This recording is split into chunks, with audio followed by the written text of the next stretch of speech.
రాజన్న సిరిసిల్ల జిల్లా చిన్నలింగాపూర్లో విషాదం జరిగింది. పాము కాటుతో 4 ఏళ్ల చిన్నారి మృతి చెందింది. కామారెడ్డి జిల్లాకు చెందిన కృష్ణయ్య, లలిత దంపతుల బంధువుల అంత్యక్రియలకు చిన్నలింగాపూర్కు వచ్చారు. నిన్న రాత్రి 9 గంటలకు ఇంటి ముందు ఆడుకుంటుండగా స్నేహాషిని పాము కాటేసింది. పాము కాటుతో అపస్మారక స్థితిలోకి వెళ్లిన పాపను వెంటనే ఆసుపత్రికి తరలించగా అప్పటికే చనిపోయింది. బంధువుల అంత్యక్రియలకు వస్తే కూతురు చనిపోయిందని తల్లి లలిత కన్నీళ్లు పెట్టుకున్నారు.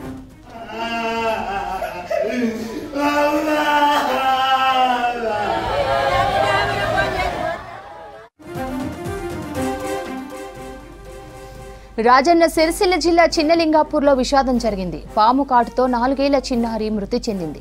కామారెడ్డి జిల్లాకు చెందిన కృష్ణయ్య, లలిత దంపతులు బంధువుల అంత్యక్రియలకు చిన్నలింగాపూర్కు వచ్చారు.